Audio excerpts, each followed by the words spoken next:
കലാസ്നേഹികളായ സഹോദരരെ, saint Alphonsa theatres കൊപ്പയിൽ സാഭിമാനം സമർപ്പിക്കുന്ന സാമൂഹ്യ നാടകം സാറായുടെ മകൾ ഉടൻ ആരംഭിക്കുകയാണ്. ഈ നാടകാവതരണത്തിന് പിന്തുണയും സഹായവും ചെയ്തു തന്ന നമ്മുടെ പ്രിയപ്പെട്ട ട്രസ്റ്റിമാർ, നമ്മുടെ ബഹുമാനപ്പെട്ട വികാരിയച്ചൻ ഫാദർ ജേക്കബ് ക്രിസ്റ്റി പറമ്പുകാട്ടിൽ, സർവോപരി നിങ്ങൾക്കെല്ലാവർക്കും ഞങ്ങളുടെ ഹൃദയംഗമമായ നന്ദി അറിയിക്കുന്നു. നാടകം ആരംഭിക്കുന്നു. സാറായുടെ മകൾ. രചന, സംവിധാനം കുര്യൻ മാത്യു.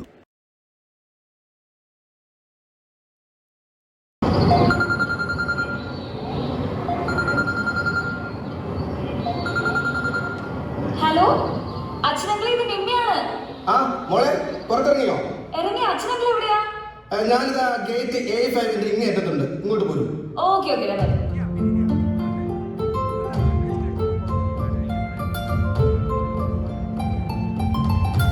അച്ഛനങ്ങളെ മോളെ യാത്ര എങ്ങനെ ഉണ്ടായിരുന്നു? നന്നായിരുന്നു. അച്ഛനങ്ങളെ വന്നിട്ട് കുറെ നേരമായോ? കാർ എവിടെ? ഇപ്പൊ വന്നേ ഉള്ളൂ. നമ്മുടെ ഒരു സ്റ്റാഫിനെ അയാള് ബസ് സ്റ്റോപ്പിൽ ഡ്രോപ്പ് ചെയ്യാൻ പോയതാ. ഇപ്പൊ വരും കേട്ടോ. അല്ല, നിന്നോട് ഞാൻ പറഞ്ഞതല്ലേ മോളെ, ഒരുപാട് സാധനങ്ങൾ വാരിക്കെട്ടിക്കൊണ്ടുവരുന്നത്. അമേരിക്കയിൽ കിട്ടുന്നത് ചൈനയുടെ സാധനങ്ങൾ, ഇവിടെ കിട്ടുന്നത് ചൈനയുടെ സാധനങ്ങൾ തന്നെ. പിന്നെ എന്തിനാ മോളെ? അച്ഛനങ്ങളെ, ഞാൻ അവിടുന്ന് കൊണ്ടുവന്ന് കൊടുക്കുന്ന ഈ സമ്മാനങ്ങൾ അവർക്ക് നൽകുന്ന ഒരു സന്തോഷമുണ്ടല്ലോ, അത് ഇവിടെ നിന്ന് വാങ്ങിക്കൊടുത്താൽ കിട്ടുമോ? ശരിയാണ് മോളെ. നീ വരുമ്പോഴാണ് തങ്ങൾ അനാഥരാണെന്ന കാര്യം അവർ മറക്കുന്നത്. അവരെല്ലാവരോടും പറയുന്നത് ഞങ്ങളുടെ ചേച്ചി അമേരിക്കയിലുണ്ടെന്നാണ്.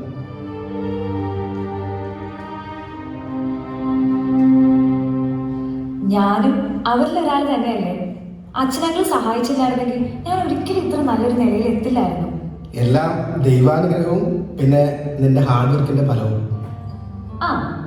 അച്ഛനങ്ങൾ ഞാൻ ക്രിസ്മസ് ഗിഫ്റ്റ് കൊണ്ടുവന്നിട്ടുണ്ട്. സർപ്രൈസ് ആണ്. നിനക്കും ഞാനൊരു ക്രിസ്മസ് ഗിഫ്റ്റ് തരുന്നുണ്ട്. അതും സർപ്രൈസ് ആണ്.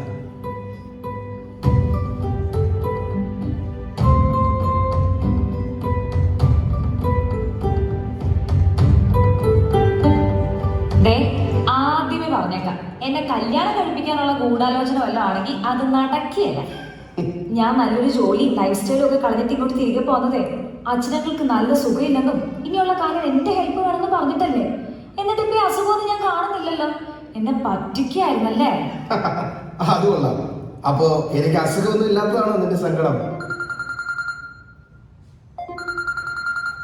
ഹലോ, എത്തിയോ? ഓക്കെ ഓക്കെ, അതാ വണ്ടി എത്താനേ.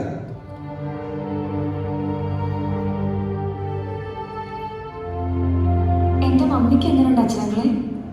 മമ്മിയുടെ അസുഖം പൂർണ്ണമായിട്ട് ഭേദമായെന്ന് പറഞ്ഞ നേരാണോ? എനിക്ക് കാണാൻ കൊതിയായി. അതേന്നെ, ഫോണിൽ സാറയുമായി സംസാരിച്ചിട്ടും നിനക്ക് അങ്ങോട്ട് വിശ്വസിക്കാൻ പറ്റുന്നില്ല അല്ലേ? എത്ര വർഷമായി. സെന്റ് റീത്താസിലെ സിസ്റ്റേഴ്സിന്റെ സ്നേഹപൂർണമായ പരിചരണവും നല്ല ട്രീറ്റ്മെന്റും പിന്നെ ധ്യാനവും പ്രാർത്ഥനയും ഒക്കെ കൂടി ആയപ്പോ സാറായെ സാധാരണ നിലയിലേക്ക് കൊണ്ടുവരാൻ സാധിച്ചു. എന്റെ മമ്മി എങ്ങനെയാ അച്ഛനങ്ങളെ ഒരു മാനസിക രോഗിയായത്? എന്തുകൊണ്ടാണ് എന്റെ പപ്പ ഞങ്ങൾ ഉപേക്ഷിച്ചു പോയത്?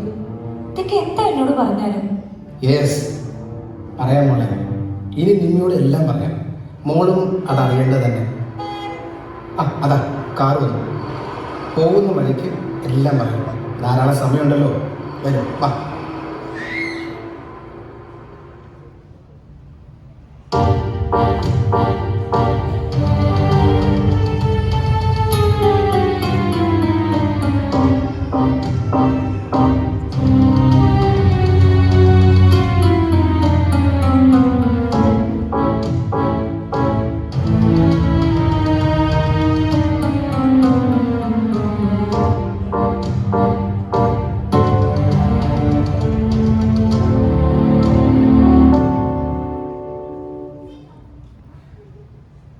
സാറായുടെ വിവാഹം കഴിഞ്ഞിട്ട് അപ്പോൾ 1 വർഷം പിന്നിട്ടിരുന്നു.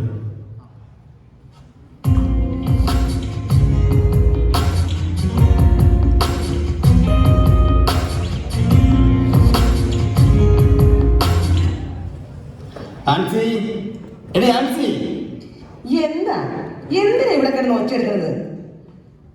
എടി, ഇവിടെ വെച്ചിരുന്ന പത്രമില്ലേ, നീ അതെന്തിനാ അടുക്കളയിലേക്ക് എടുത്തോണ്ട് പോയത്? അത് ഞാൻ അവിടെ പണിയെടുക്കുന്ന കൂട്ടത്തിൽ ഇടയ്ക്കൊന്ന് നോക്കാനാ. നിങ്ങൾക്ക് ന്യൂസ് കേൾക്കണ TV അങ്ങോട്ട് ഓൺ ചെയ്താൽ പോരെ? ടി വിയിൽ ഇപ്പൊ സിഗ്നൽ ക്ലിയർ അല്ലെന്നേ. തന്നെയല്ല, അവര് വാർത്തകൾ വളച്ചൊടിച്ച് അവർക്ക് ഇഷ്ടപ്പെട്ട രീതിയിൽ കുറച്ച് നുണയും ചേർത്തല്ലേ പറയൂ. എന്തൊക്കെയാ പറയുന്നെന്ന് അവന്മാർക്ക് തന്നെ വല്ല നിശ്ചയമുണ്ടോ? പത്രമാണ് വേണ്ടത് മാത്രം വായിച്ചാൽ മതി. ഒരേ നുണ തന്നെ പിന്നെ കേട്ടോണ്ടിരിക്കണ്ടല്ലോ. എനിക്ക് നിങ്ങളോട് കിന്നാരം പറഞ്ഞുകൊണ്ട് നിൽക്കാൻ ഇത് നേരമില്ല മനുഷ്യനെ. അടുക്കള പണിയുണ്ട്. സാറായും കെട്ടിയവനും കൂടെ ഇപ്പൊ ഇങ്ങെത്തും. കല്യാണം കഴിഞ്ഞിട്ട് കൊല്ലം ഒന്ന് കഴിഞ്ഞു. എത്ര നാളായി പ്രാർത്ഥിക്കുന്നു. ഇപ്പൊ അവൾ ഗർഭിണിയാണെന്ന് അറിഞ്ഞപ്പോഴാണ് ഒരു സമാധാനമായത്. മുത്തശ്ശിയാകാൻ പോകുന്നതിന്റെ ഒരു അഹങ്കാരം നിനക്ക്. പിന്നല്ലാതെ വല്യപ്പനാകാൻ പോകുന്നതിന്റെ ഒരു സന്തോഷം നിങ്ങൾക്കും ഇല്ലേ? എന്തോന്നാ പിന്നെ? എടി, നീ എന്നതാ ചോദിച്ച? ചായ വേണോ? അല്ല, കാപ്പി വേണോന്ന്. മനുഷ്യ ചെടി നനയ്ക്കുന്നില്ല എന്നാ ചോദിച്ചേ. ഇപ്പം ചായ കുടിച്ചതല്ലേ ഉള്ളൂ. ഇനി പിള്ളേര് വരുമ്പോ ബ്രേക്ക്ഫാസ്റ്റിന്റെ കൂടെ തരാം.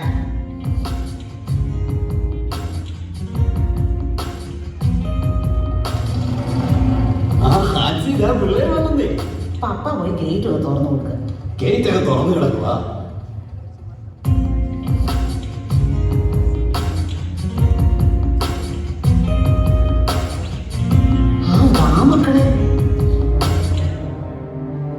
നിന്റെ വിശേഷം അറിഞ്ഞപ്പോൾ തുടങ്ങി മമ്മിക്കൊരു വെപ്രാളമാണ്. ഇന്നലെ ശകലം പോലും ഉറങ്ങാൻ സമ്മതിച്ചില്ല. 1 വർഷം കഴിഞ്ഞില്ല നിങ്ങളുടെ വിവാഹം കഴിഞ്ഞിട്ട്.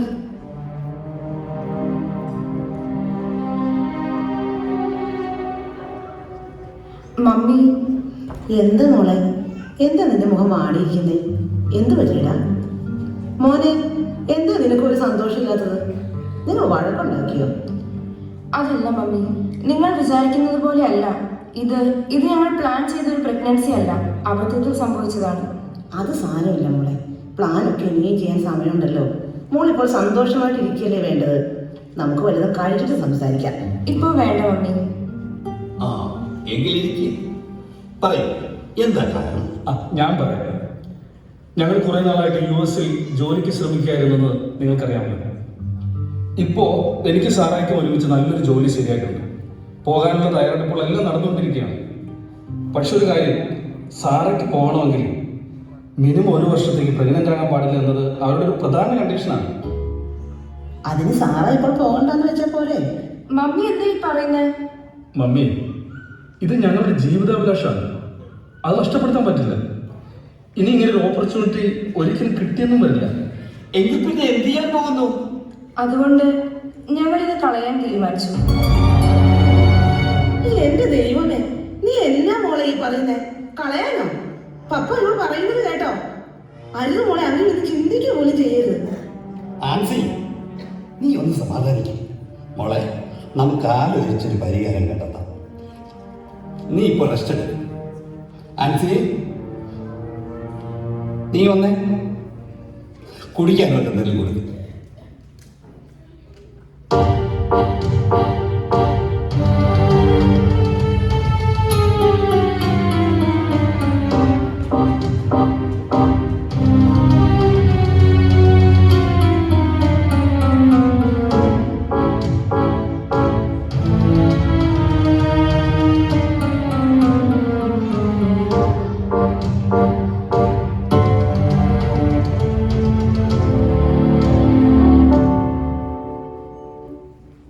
എടാ ജീവൻ, സാറാ, കൺഗ്രാറ്റ്സ് രണ്ടുപേരും.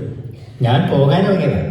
അപ്പോൾ നിങ്ങളെ കണ്ടപ്പോൾ ഒന്ന് കയറിയത്, ഒന്ന് വിഷ് ചെയ്തിട്ട് പോകാമെന്ന് കരുതി. എടാ, നീ എങ്ങനെ ഇതറിഞ്ഞത്?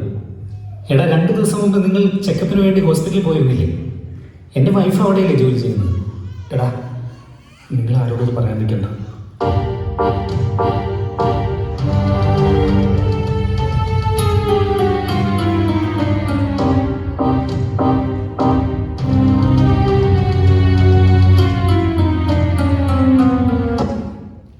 ഓക്കേടാ, സമയം ഒത്തിരി പോയി. ഞാൻ ഓൾറെഡി ലേറ്റാണ്. നന്നായി പോകണം. ശരിയാണ്, ശരി.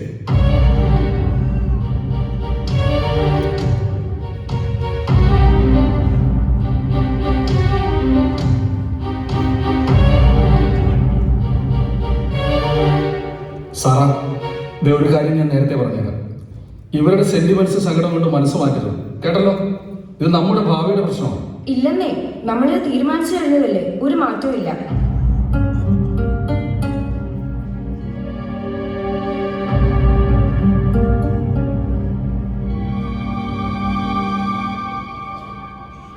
മക്കളെ, നിങ്ങൾ ധൃതി പിടിച്ച് തീരുമാനങ്ങൾ എടുക്കല്ലേ? പപ്പ, നാളെ ഞങ്ങൾ സക്രിയ ഡോക്ടറിനെ കാണാൻ അപ്പോയിന്റ്മെന്റ് എടുത്തിട്ടുണ്ട്. ഓ, എന്തിനുള്ള അപ്പോയിന്റ്മെന്റ് ആണോ? ആദ്യം ഒരു കൗൺസിലിംഗ് എന്നാണ് പറഞ്ഞത്. അത് കഴിഞ്ഞ് ചില ടെസ്റ്റുകൾ വേണ്ടി വരുമായിരിക്കും. മോളെ, നമ്മുടെ റോയിക്കും മിക്കവാറും നാളെ ഇങ്ങോട്ട് വരുന്നെന്ന് പറഞ്ഞായിരുന്നു. അച്ഛൻ ഇങ്ങോട്ട് വന്നിട്ട് നമ്മൾക്ക് അച്ഛനോട്ടൊന്ന് ആലോചിച്ചൂടെ? മമ്മി, നിങ്ങൾ ഇത് എല്ലാവരോടും പറഞ്ഞു നടക്കുകയാണോ? മോളെ, അച്ഛൻ വേറെ ആരെങ്കിലും ആണോ? എന്റെ സ്വന്തം കൂടപ്പറമ്പിന്റെ മോനല്ലേ, നിന്റെ സഹോദരനും. എന്നോട് പറയാവുന്നതൊക്കെ നിനക്ക് റോയി അച്ഛനോടും പറയാം. നിങ്ങൾ വരൂ, ചായ കുടിക്കാം.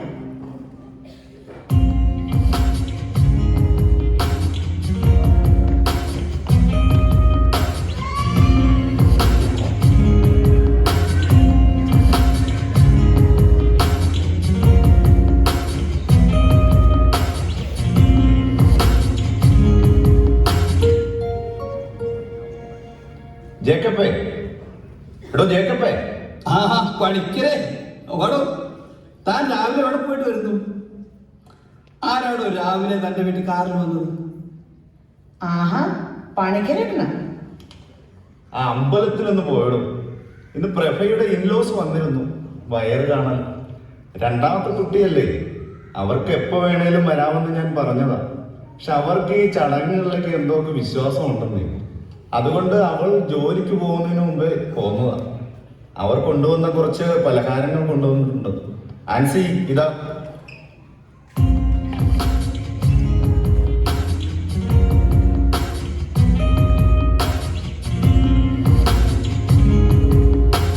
ആ പണിക്കരാണല്ലോ, എന്തുണ്ടെങ്കിലേ വിശേഷം?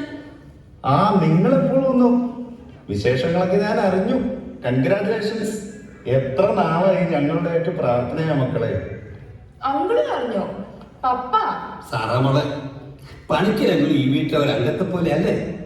ഞങ്ങൾക്കിടയിൽ ഓടിക്കാൻ ഒന്നുമില്ലെന്ന് മോൾക്കറിയരുതോ? പണിക്കരെ, ഇതിലൊരു ചെറിയ പ്രശ്നമുണ്ട്, പിന്നീട് പറയാം.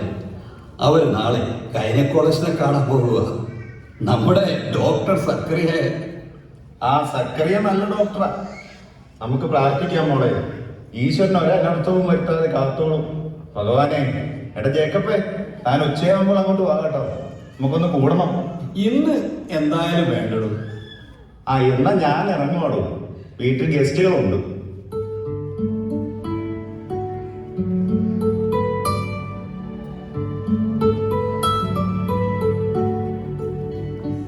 പപ്പ, എനിക്ക് ഉടനെ പോകണം. ഒരുപാട് ജോലികൾ ചെയ്ത് തീർക്കാനുണ്ട്. സാറാ, ലഞ്ചിന് എന്നെ പ്രതീക്ഷിക്കണ്ട കേട്ടോ. ഞാൻ വരുമ്പോൾ ചിലപ്പോൾ രാത്രിയാവും. പിന്നെ നാളെ ഡോക്ടറുടെ അപ്പോയിൻമെന്റ് 5:30-ക്കാണ്. സമയത്ത് റെഡി ആയിക്കോണം.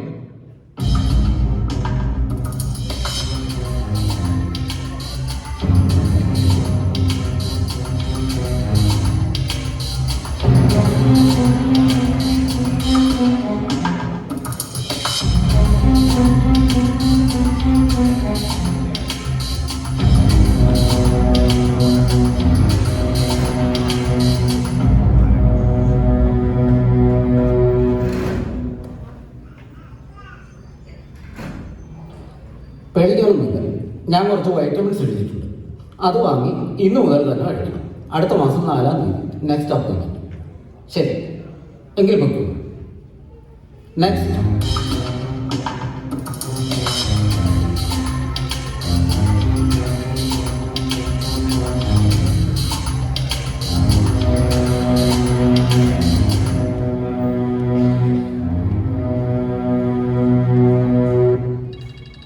ആ വരും. ഇരിക്കും. ജീവനാണ് സാറാ അല്ലേ? അതെ ഡോക്ടർ. ആ, ഞാൻ നിങ്ങളോട് ഇന്ന് വരാൻ പറഞ്ഞത് അങ്ങനെ ഒരു ഒഫീഷ്യൽ കൗൺസിലിങ്ങിനൊന്നുമല്ല. നിങ്ങൾക്ക് അതിൻ്റെ ആവശ്യമുണ്ടെന്നും തോന്നുന്നു. MTP, അതായത് മെഡിക്കൽ ടെർമിനേഷൻ ഓഫ് പ്രഗ്നൻസി, നിയമപരമായി ഒരു ഡോക്ടർക്ക് ചെയ്യാം. പക്ഷേ അത് അമ്മയുടെയോ കുഞ്ഞിൻ്റെയോ മെന്റൽ ഓർ ഫിസിക്കൽ ഹെൽത്തിനെ അപകടകരമായ വിധം ഭീഷണിയാണെങ്കിൽ മാത്രം ചെയ്യേണ്ട ഒരു ചികിത്സയാണ്. അല്ലാതെ മറ്റു സൗകര്യാർത്ഥം നിങ്ങളുടെ സാമ്പത്തിക നേട്ടങ്ങൾക്കോ പ്രമോഷനോ വേണ്ടി ഒരു കുഞ്ഞിൻ്റെ ജീവൻ ഇല്ലാതാക്കാനല്ല.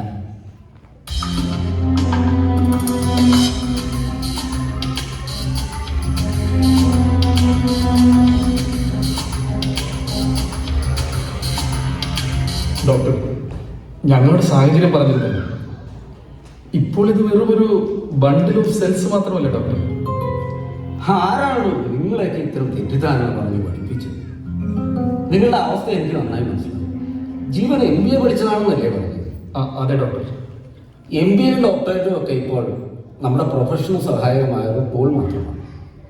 ദിവസവും ബൈബിൾ വായിച്ച് ധ്യാനിക്കുന്നത് നമ്മുടെ പല തെറ്റിദ്ധാരണകൾക്കും ചിന്താഗതികൾക്കും മാറ്റമുണ്ടാക്കും. കൂടാതെ വിജ്ഞാനത്തിനും ഉപകരിക്കും. ഇത് എൻ്റെ ഒരു അഭിപ്രായം മാത്രമാണ് കേട്ടോ. പക്ഷേ ഞങ്ങൾ ഡോക്ടർമാരുടെ കൈകൾ ദൈവത്തിൻ്റെ കൈകളെന്നാണ് വിശേഷിപ്പിക്കപ്പെടുന്നത്. അതായത് ജീവൻ ഉണ്ടാകുവാനും അത് സമൃദ്ധമാക്കുവാനും വേണ്ടി ലോകത്തിലേക്ക് വന്ന ഈശോയുടെ കൈകൾ. അത് ജീവൻ നശിപ്പിക്കാനുള്ളതല്ല. അങ്ങനെ ചെയ്യുന്നവർ ഞങ്ങളുടെ കൂട്ടത്തിലുണ്ട്. പക്ഷേ ഞാനത് ചെയ്യും. കാരണം സാറയുടെ ഉദരത്തിൽ വളരുന്നത് നിങ്ങൾ മനസ്സിലാക്കിയിരിക്കുന്ന പോലെ വെറും ബണ്ടിൽ ഓഫ് സെക്സ് അല്ല. അതൊരു പേഴ്സണാണ്. മിടിക്കുന്ന ഹൃദയവും ആത്മാവും ഉള്ള ഒരു വ്യക്തി. ജീവിതത്തിൽ പലതും നമുക്ക് പ്രയത്നം കൊണ്ട് നേടാനാവും. പക്ഷെ ഒരു കുഞ്ഞുണ്ടാകുക എന്നത് ദൈവം നൽകുന്ന അനുഗ്രഹമാണ്. ആ ഭാഗ്യം ലഭിക്കാത്ത അനേകം ദമ്പതിമാരെ ദിവസവും കാണുന്നതാണ് ഞാൻ. പ്രാർത്ഥിക്കുക, ദൈവം നിങ്ങൾക്ക് മറ്റൊരു വഴി കാണിച്ചു തരും. പോയി ഉചിതമായ മറ്റെന്തെങ്കിലും പോംവഴികളായിരിക്കും. എന്നാൽ ശരി.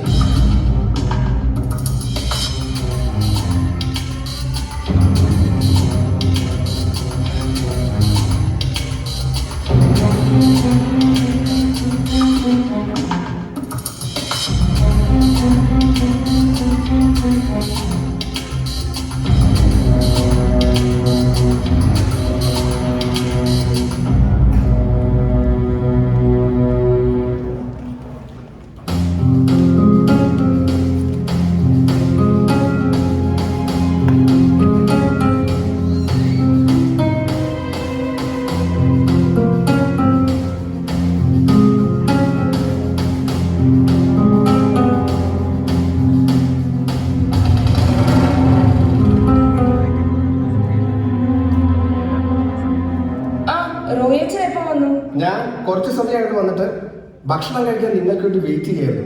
നല്ല വിശപ്പുണ്ട്. ആന്റിയുടെ പാചകം ആസ്വദിക്കാൻ കൂടിയാണ് ഞാൻ വരുന്നതെന്ന് നിനക്കറിയാലോ. മോളെ, ഡോക്ടർ എന്ത് പറഞ്ഞു? ഓ, അയാൾ ഞങ്ങൾക്ക് കുറച്ച് അഡ്വൈസ് തന്നു. അങ്ങേരുടെ ഉപദേശം കേൾക്കാനല്ലല്ലോ ഞങ്ങൾ പോയത്, ഞങ്ങളുടെ ആവശ്യം നടക്കാനല്ലേ. സാരമില്ല, നമുക്ക് വേറെ ഡോക്ടറെ കാണാം. മോളെ, നമുക്ക് മറ്റെന്തെങ്കിലും മാർഗം നോക്കിക്കൂടെ? നിങ്ങൾ ഇങ്ങനെ ധൃതി വെക്കുന്നത് എന്തിനാണ്? മമ്മി, ഇതല്ലാണ്ട് വേറെ ഒരു വഴിയില്ലെന്ന് മമ്മിയോട് ഞാൻ എത്ര പ്രാവശ്യം പറഞ്ഞു. അച്ഛ, ഞങ്ങളുടെ സിറ്റുവേഷൻ അറിഞ്ഞല്ലോ. അതെ, ഇവരെല്ലാം പറഞ്ഞു പോലെ സാറാ.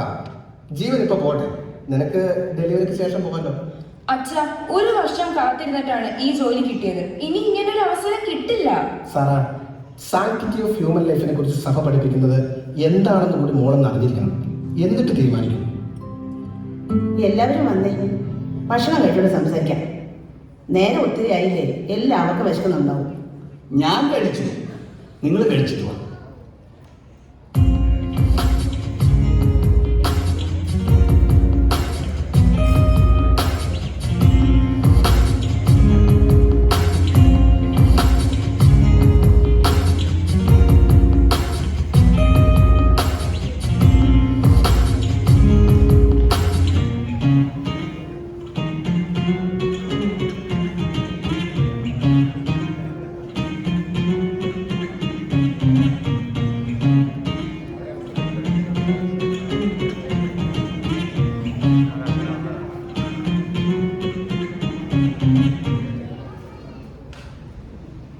എന്ത് പറഞ്ഞു?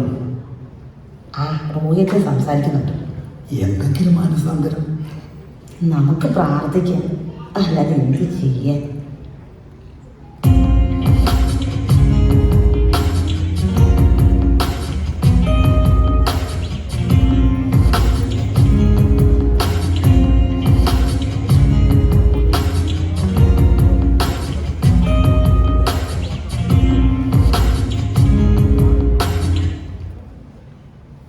തീരുമാനത്തിൽ എന്തെങ്കിലും മാറ്റമുണ്ടോ? ഞാൻ പറയാവുന്ന വിധത്തിലൊക്കെ പറഞ്ഞു കൊടുത്തു. ഇനി അവരുടെ മാനസാന്തരത്തിനായിട്ട് നമുക്ക് പ്രാർത്ഥിക്കാം. അല്ലാതെ നമുക്ക് എന്ത് ചെയ്യാൻ സാധിക്കും? അവര് കൊച്ചു കുട്ടികളൊന്നും അല്ലല്ലോ. അപ്പോ ഞാൻ ഇറങ്ങട്ടെ. മോനെ, നേരം വൈകിയില്ലേ? ഇന്നിവിടെ ഇറങ്ങിയിട്ട് നാളെ പോയ പോരെ? അയ്യോ, അത് പറ്റില്ല മമ്മി. എനിക്ക് കാലത്ത് ഒരുപാട് ജോലി ചെയ്ത് തീർക്കാറുണ്ട്. ഇവിടുന്ന് പോകുമ്പോൾ കാലത്ത് ഭയങ്കര ട്രാഫിക്കാണ്. എപ്പോൾ ചെല്ലുമെന്നും പറയാൻ സാധിക്കില്ല. എങ്കിലും വണ്ടി സൂക്ഷിച്ച് ഓടിച്ചു പോണേ മോനെ. വഴി വീട്ടിലൊന്നും പോകല്ലേ. അതിന് ഇവൾ പുറകെ ഇരിക്കുമ്പോഴല്ലേ അവനെ കൊണ്ട് ബൈക്ക് പറപ്പിക്കുന്നത്. ജീവൻ എത്ര സ്പീഡിൽ ഓടിച്ചാലും എനിക്ക് പേടിയില്ല. പക്ഷെ പപ്പയുടെ കൂടെ സ്കൂട്ടറിൽ പപ്പ പയ്യെ ഓടിച്ചാലാണ് എനിക്ക് പേടി.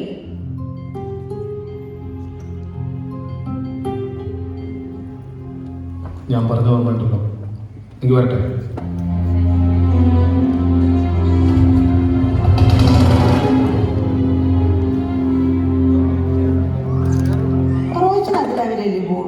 അല്ല, ഞാൻ പറഞ്ഞില്ല മോളെ സാറാ, നീ റോഹിച്ചൻ പറഞ്ഞത് സീരിയസ് ആയിട്ടൊന്ന് ആലോചിക്കും.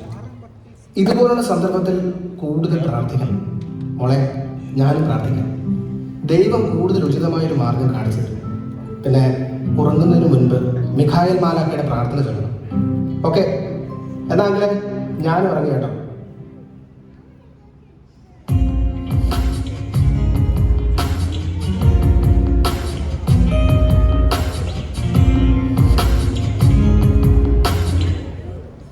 എടി മോളെ, എന്നെ നീ കിടന്നു. ഞങ്ങൾ കിടക്കാൻ പോവാം. കിടക്കണതിന് മുമ്പ് പ്രാർത്ഥനയല്ലേ മറക്കരുത് കേട്ടോ. ഞാനിവിടെ കിടക്കുന്നത്, നിങ്ങൾ കിടന്നോ.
കുഞ്ഞെ സാറ, ഞാൻ ഒരു മാലാഖയാണ്. നീ എന്തിനാണ് കുഞ്ഞെ കരയുന്നത്? നീ ഭയപ്പെട്ടു അല്ലേ? ഞാൻ വലിയൊരു പ്രതിസന്ധിയിലാണ്. ആരൊക്കെ ഉണ്ട് ഇവിടെ നിന്റെ കൂടെ? ഇവിടെ ഞാനും എൻ്റെ പപ്പയും മമ്മിയും മാത്രമേ ഉള്ളൂ. എന്തിനാണ് കുഞ്ഞെ നീ കള്ളം പറയുന്നത്? എന്ത് കള്ളം? ഞാൻ സത്യം പറഞ്ഞത്. അല്ല, നിന്റെ വീട്ടിൽ ദൈവം നിനക്ക് അനുഗ്രഹമായി നൽകിയ ഒരു കുരുന്ന് ജീവൻ കൂടിയുണ്ട്. നിന്റെ വയറ്റിൽ വളരുന്ന നിന്റെ കുഞ്ഞ്. നീ അതിനെ വിട്ടുകളഞ്ഞതെന്തേ? ആ കുഞ്ഞിന്റെ കാവൽമാലാഖയാണ് ഞാൻ. ഞാനത്, പക്ഷെ അത് കുഞ്ഞൊന്നും അല്ലല്ലോ. അതുകൊണ്ട് ഞങ്ങൾ അതിനെ കളയാൻ തീരുമാനിച്ചു. നാളെ ഡോക്ടറിന്റെ അടുത്ത് പോകാനിരിക്കുക. കൊള്ളാം, അങ്ങ് കളഞ്ഞേക്കാൻ തീരുമാനിച്ചു അല്ലേ? മകളെ, എത്ര നിസ്സാരമായിട്ടാണ് നീ ഒരു കൊലപാതകത്തെ കുറിച്ച് സംസാരിക്കുന്നത്. കൊലപാതകവും നിയമത്തിന്റെ മുൻപിൽ MTP ഒരു കൊലപാതകമൊന്നുമല്ല. തന്നെയുമല്ല, ഇപ്പോൾ ഇതിന് ബോധമോ തിരിച്ചറിവോ ആത്മാവോ ഒന്നുമില്ലല്ലോ. കർത്താവ് തിരുവെഴുത്തുകളിൽ കൂടി പറഞ്ഞിരിക്കുന്നത് അങ്ങനെയല്ലല്ലോ മകളെ. ഏത് തിരുവെഴുത്ത്? കർത്താവ് ജെറമിയായോട് ഇപ്രകാരം പറഞ്ഞു, നീ ഉദരത്തിൽ ഉരുവാകുന്നതിന് മുൻപേ ഞാൻ നിന്നെ അറിഞ്ഞു, നീ ജനിക്കുന്നതിന് മുൻപേ ഞാൻ നിന്നെ വിശുദ്ധീകരിച്ചു. കർത്താവ് മനുഷ്യനെ ഈ ലോകത്തിൽ ജനിക്കുന്നതിന് മുമ്പേ അറിഞ്ഞിരിക്കുന്നു. അവന് അമ്മയുടെ ഉദരത്തിൽ രൂപം കൊടുത്തതും അവിടെ നിന്നാണ്. ഗർഭസ്ഥ ശിശുവിനെ നശിപ്പിക്കുന്നവർ ജീവനും ആത്മാവും നശിപ്പിക്കുന്നു. ഇതൊക്കെ അനുസരിച്ച് നടന്നാൽ ഇന്നത്തെ കാലത്ത് ജീവിക്കാൻ പറ്റുമോ? ഒരു കുഞ്ഞിനെ നന്നായി വളർത്താൻ നല്ല ജോലിയും വരുമാനവും ആവശ്യമാണ്. അങ്ങനെ നോക്കുമ്പോൾ ജനിക്കാൻ അനുവദിക്കാതിരിക്കുന്നതല്ലേ നല്ലത്? ജനിക്കാൻ അനുവദിക്കാതിരിക്കുകയല്ല, കൊല്ലുകയാണ്. സാമ്പത്തിക ഭദ്രതയും ജോലിയും ഉറപ്പാക്കാമെന്ന മുൻവിധിയോടെ ഒരു ജീവിതം ഇല്ലാതാക്കാമോ? മനുഷ്യ ജീവിതത്തിൽ ഉയർച്ചയും താഴ്ചയും സന്തോഷവും ദുഃഖവും എല്ലാം ഉണ്ടാകും. കഷ്ടപ്പാടുകൾ വരും എന്ന് കരുതി ആരെങ്കിലും സ്വന്തം കുഞ്ഞിനെ കൊല്ലുമോ? ജീവിതം അവസാനിപ്പിക്കുമോ? ഈ ജനിക്കാനിരിക്കുന്ന കുഞ്ഞ് നിന്റെ കണ്ണുനീർ തുടച്ച് ആശ്വാസം നൽകില്ലെന്ന്, അഥവാ ഈ ഭൂമിയിൽ നിനക്ക് സന്തോഷം നേടിത്തരില്ലെന്ന് ആരറിഞ്ഞു? ഞാൻ പോകുന്നു. ഇനി നിനക്കിഷ്ടമുള്ള വഴി തിരഞ്ഞെടുക്കാം.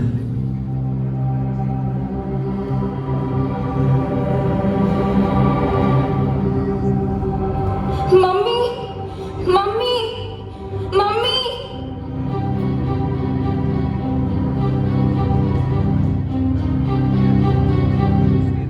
എന്ത് മോളെ, എന്ത് പറ്റി?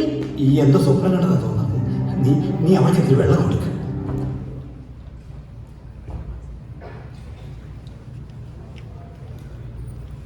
ഇത് കുടിച്ചേ മോളെ.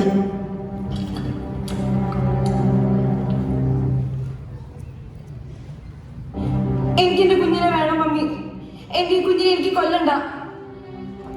വേണ്ട മോളെ, വേണ്ട, ഒരിക്കലും വരുത്. ഞങ്ങൾ എല്ലാവരും നിന്റെ കൂടെ ഉണ്ട്. മമ്മി, ജീവനെ വിളിക്കൂ മമ്മി, ജീവനെ വിളിക്കേ. മോളെ ഇത് നേരം വിളിക്കട്ടെ, നമുക്ക് വിളിക്കാം. ഇപ്പോൾ എൻ്റെ മോള് പോയി കിടന്ന് സമാധാനമായിട്ട് ഉറങ്ങാം.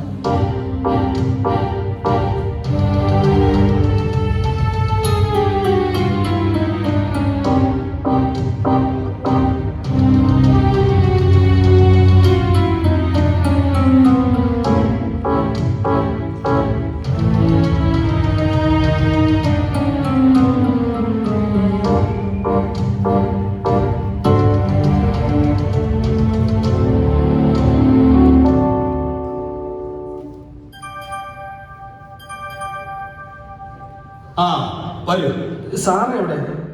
അവൾക്ക് എന്താണ് സംഭവിച്ചത്? എന്ത് വട്ടൊക്കെയാണ് പപ്പ അവൾ പറയുന്നത്? മാലാഖ വന്ന് അവളോട് സംസാരിച്ചെന്നും. അങ്ങനെ അങ്ങനെയാണ് അവൾ പറയുന്നത്. അവൾ അർത്ഥമുണ്ട്. നിങ്ങൾ അങ്ങോട്ടേ ഇല്ലേ? നിങ്ങൾ അവളെ എന്തൊക്കെയോ പറഞ്ഞ് പേടിപ്പിച്ച് വെച്ചിട്ടുണ്ട്. അതാ പിള്ളേരെ കൂടുതൽ എന്തൊക്കെ തലേ വെച്ചാലേ ഇതാ കുഴപ്പം.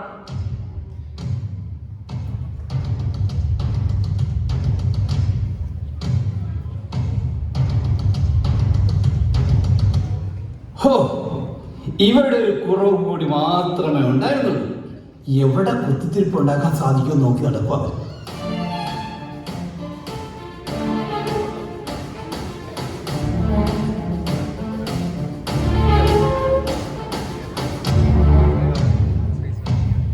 എടി, നീ എന്തൊക്കെ ഭ്രാന്താണ് ഈ പറയുന്നത്? പിന്നെ മാലാഖ വന്നു പോലും. മാലാഖയ്ക്ക് സ്വർഗത്തിൽ ഒരു പണിയില്ലാതിരിക്കുമല്ലേ നിന്നെ അന്വേഷിച്ചു വരാൻ? നീ വെറുതെ നോൺസെൻസ് പറയല്ലേ സാറാ? എത്ര കഷ്ടപ്പെട്ടിട്ടാണ് ഇന്ന് ഡോക്ടറുടെ അപ്പോയിന്റ്മെന്റ് എടുത്തിരിക്കുന്നത് അറിയാലോ? ജീവൻ, എന്റെ വയറ്റിൽ വളർന്ന കുഞ്ഞിനെ എനിക്ക് കൊല്ലണ്ട. ഞാൻ സമ്മതിക്കില്ല. പ്ലീസ് ജീവൻ, നമുക്കിപ്പോഴുള്ള ജോലിയും സൗകര്യവും മതി. ദയവായി ഞാൻ പറയുന്നത് കേൾക്കുക. സാറാ, ബാങ്കിലുണ്ടായിരുന്നതും 5 ലക്ഷം കടവും കൂടി വാങ്ങിയിട്ടല്ലേ ഞാൻ ഏജന്റിന് പണം കൊടുത്തിരിക്കുന്നത്. നിനക്കറിയില്ലേ അത്? എന്തൊക്കെയായാലും ഈ തീരുമാനത്തിൽ നിന്ന് ഞാൻ പിന്മാറില്ല. നിന്നോട് ഞാൻ നേരത്തെ പറഞ്ഞിരുന്നതാണ് ഇവർ പറയുന്ന സെന്റിമെന്റ്സ് കേട്ട് പിന്മാറരുതെന്ന്.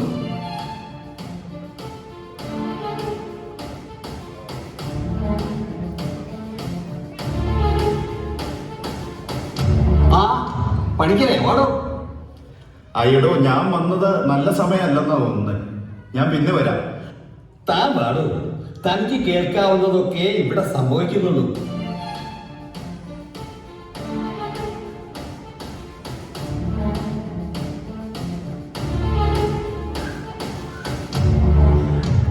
ജീവൻ മുമ്പ് പറഞ്ഞില്ലേ, യുവർ ബോഡി യുവർ ഡിസിഷൻ എന്ന്. ഇതെന്റെ ഡിസിഷനാണ്. അതിനുവേണ്ടി എന്ത് ത്യാഗം സഹിക്കാനും ഞാൻ ഒരുക്കമാണ്. അതിനൊരു മാറ്റവും ഇല്ല.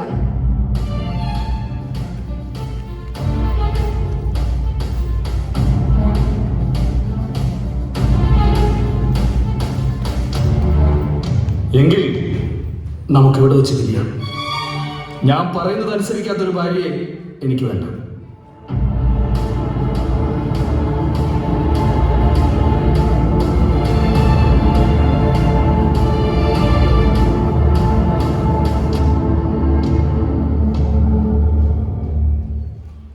മോനെ, ഞാൻ കേൾക്കാൻ പാടില്ലായിരുന്നു. പക്ഷെ കേട്ട സ്ഥിതിക്ക് ഈ പണിക്കരങ്ങൾ പറയുക. ഒരു വിരോധവും തോന്നരുത് എന്നോട്. യേശുക്രിസ്തു എന്താ നിങ്ങളെ പഠിപ്പിച്ചിരിക്കുന്നത്? ദൈവം യോജിപ്പിച്ച ദാമ്പത്യ ജീവിതം പരസ്പരം ബഹുമാനത്തോടെയും സഹിച്ചും ക്ഷമിച്ചും സ്നേഹിക്കുവാനും ദുർമോഹങ്ങൾക്ക് കീഴ്പ്പെടാതെ ജീവിക്കുവാനും അല്ലേ? ക്രിസ്ത്യാനികളായ നിങ്ങളൊക്കെ ഇങ്ങനെ ചെയ്യാൻ പാടുണ്ടോ? പണിക്കരങ്ങളെ, ഇത് ഞങ്ങളുടെ ഭാവി ജീവിതത്തെ ബാധിക്കുന്ന സുപ്രധാന തീരുമാനമാണ്. മോനെ ജീവൻ, നീ അവരിവരും പറയുന്നത് കേൾക്കണ്ട കേട്ടോ. ഇതൊക്കെ വളർത്തു ദോഷം കൊണ്ടാണ്. അല്ലെങ്കിൽ ഇവർക്ക് കുറച്ച് അഹങ്കാരം കൂടുതലാ. ഡേഡി കൊച്ചെ, ഞങ്ങളൊരു കാര്യം പറഞ്ഞേക്കാം. നിനക്ക് അവൻ പറയുന്നത് പോലെയൊക്കെ കേട്ട് അവന്റെ കൂടെ ജീവിക്കാൻ പറ്റുമെങ്കിൽ മതി. ഇല്ലെങ്കിൽ ഈ ബന്ധം ഇവിടെ അവസാനിപ്പിക്കാം. വാടാ.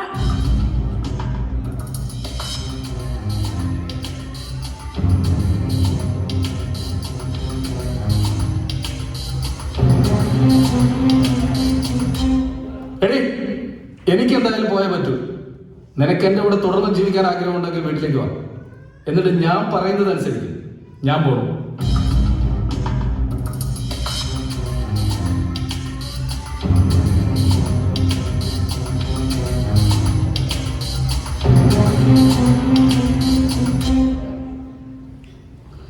എരുതിയിൽ എണ്ണ ഒഴിക്കാൻ വന്നവരെന്നാണ് ഇവറ്റകളൊക്കെ വിളിക്കേണ്ടത്. സ്വന്തം മകന് നല്ല ഉപദേശം കൊടുക്കേണ്ടതിന് പകരം വിഷം കുത്തിവെച്ച് ജീവിതം നശിപ്പിക്കുന്നത് കണ്ടില്ലേ? കുടുംബങ്ങളിൽ സമാധാനം നശിപ്പിക്കാൻ ഇതുപോലുള്ള ദുഷ്ടശക്തികൾ എല്ലായിടത്തും ഉണ്ടാവും. ദൈവമേ, ഇനി എന്തൊക്കെയാണ് വരാൻ?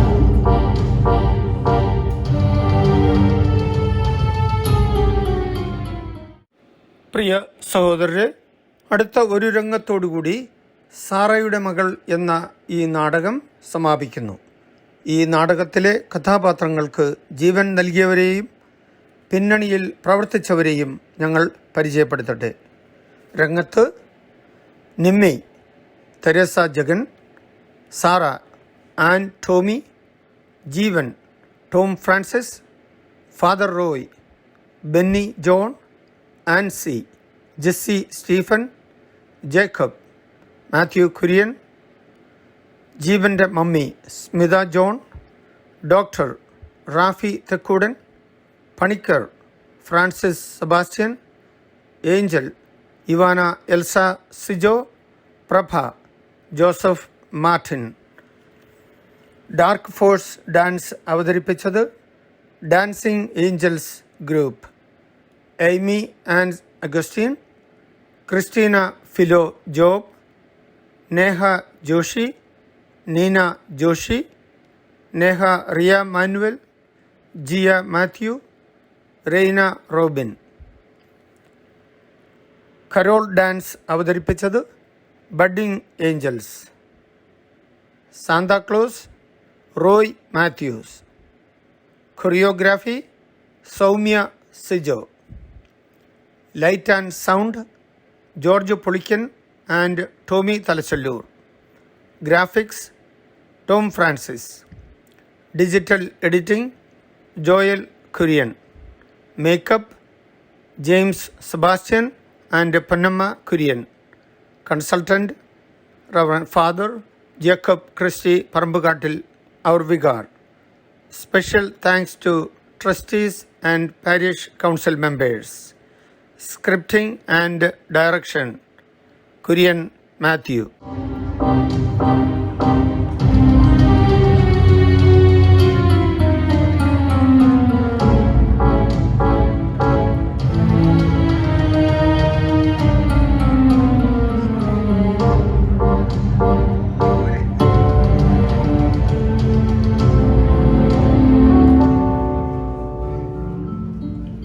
ആ സംഭവങ്ങൾക്ക് ശേഷം ഞങ്ങളുടെ കോൺഗ്രിഗേഷൻ എന്നെ മിഷൻ പ്രവർത്തനത്തിന് കെനിയയിലേക്ക് അയച്ചു. ആൻസി ബാത്റൂമിൽ വീണതിനെ തുടർന്ന് മരിച്ച വിവരം 1 മാസത്തിന് ശേഷമാണ് ഞാൻ അറിയുന്നത്. സാറ വല്ലപ്പോഴുമൊക്കെ ഒരു കത്തയക്കുമായിരുന്നു. ആൻസിയുടെ മരണശേഷം അതും നിന്നു. 1 വർഷത്തിന് ശേഷം ഞാൻ തിരികെ എത്തിയപ്പോഴാണ് ഒരാഴ്ച മുമ്പ് ജേക്കബ് മരിച്ച വിവരം അറ്റാക്കായിരുന്നു. ഉടനെ തന്നെ ഞാൻ സാറെ കാണാനെത്തി. വീട് പൂട്ടിയിട്ടിരിക്കുകയായിരുന്നു. പണിക്കരിയുടെ വീട്ടിലായിരുന്നു അന്ന് നീ. സമനില തെറ്റിപ്പോയ സാറെ മനോരോഗ ആശുപത്രിയിലാക്കിയിരുന്നു.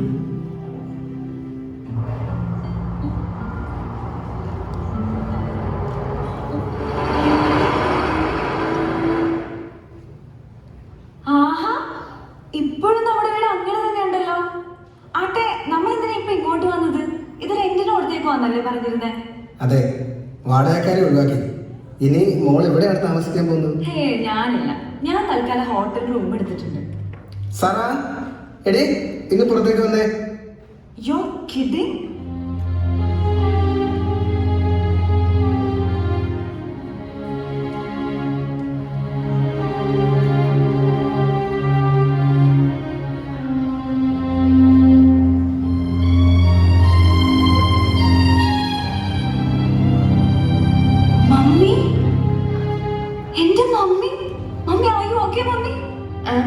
മോളെ, എൻ്റെ കുഞ്ഞിനെ കാണാൻ പറ്റില്ല. എനിക്ക് സന്തോഷമായി. നിന്നെ ശരിക്കും ഞാനൊന്ന് കണ്ടോട്ടെ.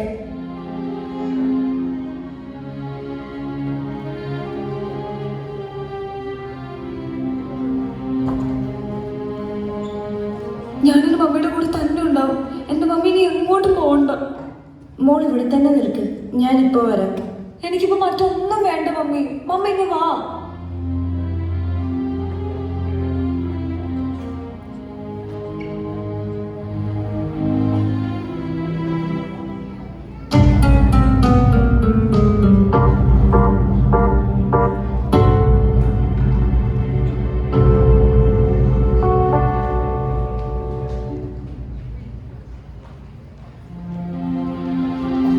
ജീവൻ, ഇതാ നമ്മുടെ മോള്. മോളെ നോക്ക്, ഇതാ ജീവൻ, നിന്റെ പപ്പ.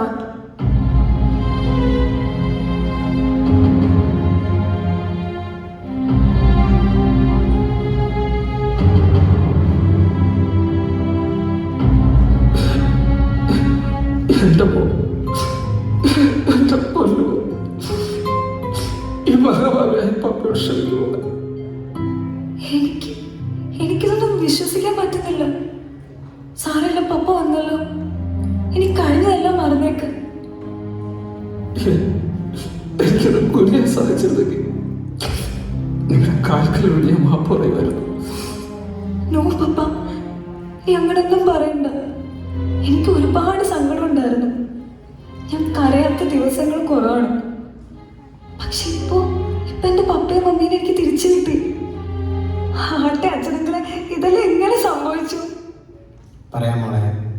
അന്ന് സാറയെ വിട്ടിട്ട് അമേരിക്കയിലേക്ക് പോയ ജീവൻ പിന്നീട് ഒരു വലിയ വാഹനം എടുത്തിട്ടുണ്ട്. വീൽ ചെയറിൽ മൂവ് ചെയ്യാറായപ്പോൾ സഹപ്രവർത്തകർ നാട്ടിലേക്ക് കയറ്റി വിട്ടു. ഞാൻ പല വഴിക്കും എത്ര അന്വേഷിച്ചിട്ടും എവിടെയാണെന്ന് ഒരു അറിവും കിട്ടിയില്ല. 2 മാസം മുൻപ് ജീവൻ്റെ അമ്മ മരിച്ചതറിഞ്ഞ് ഞാൻ അവിടെ പോയി. അവിടെ വെച്ച് ജീവനെ കണ്ടുമുട്ടി.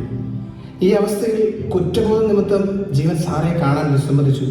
പക്ഷേ സാറായ്ക്ക് ജീവനോട് ഒരു വിദ്വേഷമില്ലായിരുന്നു. അങ്ങനെ കഴിഞ്ഞ ആഴ്ചയിലാണ് ഇനി മുതൽ വീണ്ടും 2 പേരും ഒന്നിച്ച് ജീവിക്കാൻ തീരുമാനിച്ചത്. അല്ല, ഇനി മുതൽ 3 പേരും, അല്ലേ? അതെ, ഇനി എന്റെ മമ്മിയും പപ്പയും വിട്ട് ഞാൻ എങ്ങോട്ടും ഇല്ല. ദൈവം യോജിപ്പിച്ചത് മനുഷ്യൻ ഒരിക്കലും വേർപെടുത്തരുത്. അതുപോലെ ദൈവം നൽകിയ ജീവനും.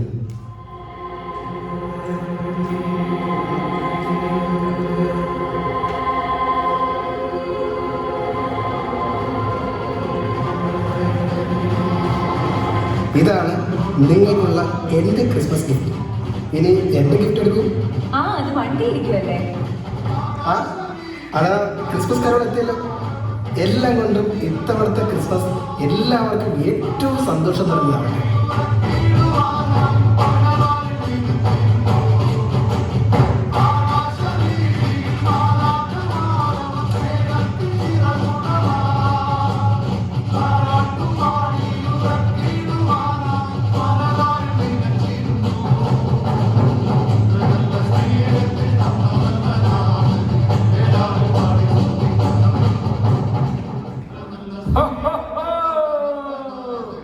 അത്യുന്നതങ്ങളിൽ ദൈവത്തിന് മഹത്വം, ഭൂമിയിൽ സന്മനസ്സുള്ളവർക്ക് സമാധാനം.